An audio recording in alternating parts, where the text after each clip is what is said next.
Hi, my name's Dave. I'm a construction project manager. I'm currently renovating a unit. Today we're going to go through the basics of tiling a wall. There are many ways, different techniques that people use to tile walls. I can show you one that's simple and easy. Let's go get into it.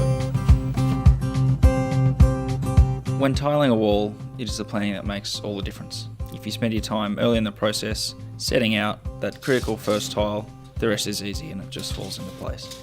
So let's start with what you need. A laser level, which is a really good investment and can be used in many other DIY projects. Alternatively, you can use a spirit level, which works fine, it just takes a bit longer.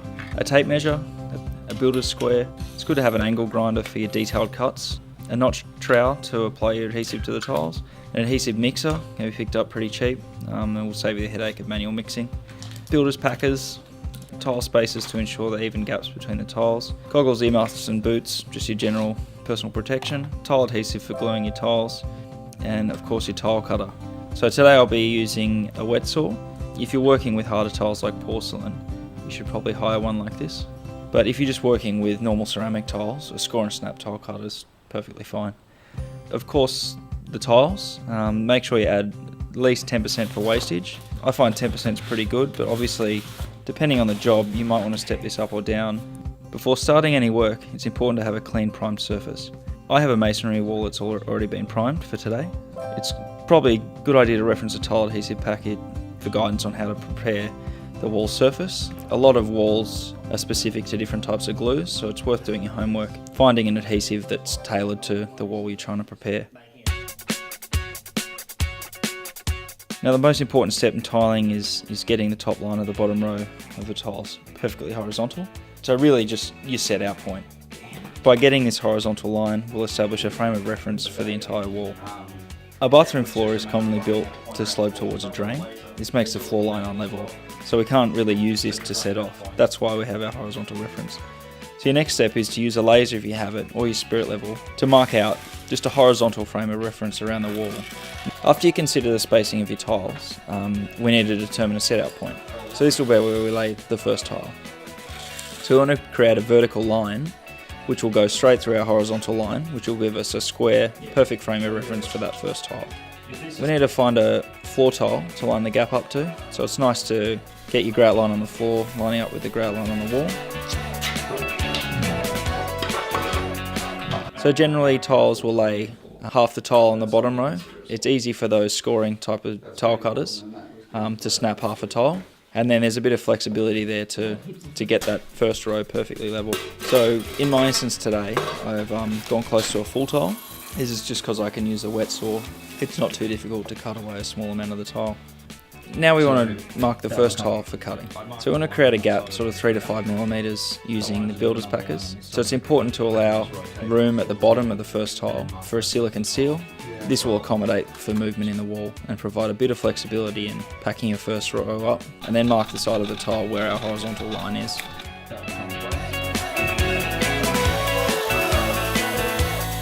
We now have to cut our tile using the tile cutter. Be sure to cut away the bottom edge of the tile and keep the factory cut edges at the top. So we place the tile back on the packers and seeing that it fits in underneath our horizontal line. Another beauty of using the packers is we now have a little bit of movement. If the tile needs to come up a fraction of a mil or down a fraction of a mil, we can change our packers and get that first row perfect, because that sets out the rest of the job. Now we want to mix our tile adhesive. We mix the tile adhesive in a bucket using a drill and a tile mixer, make the consistency creamy and free of lumps.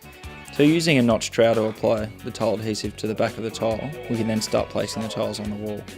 Obviously we want to check and double check that our tiles are the right size before we apply the glue, because this is where things get messy and it's a lot harder to start cutting tiles once you've got glue on them.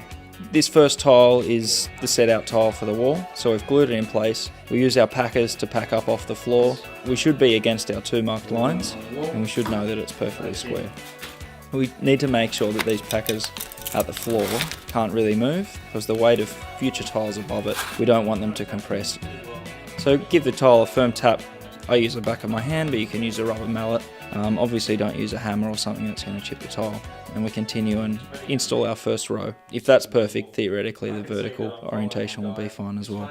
So we complete the process for the bottom row and we can continue to work upwards using our spacers. It's good to check and double check that they're in place and that they're holding your tiles equidistant. Again, you'll find that if your bottom row is properly packed off the floor and horizontal and square, that the tiles will naturally want to sit where they're meant to live. If they're leaning away from where they want to be, it's probably because something's out lower in the wall.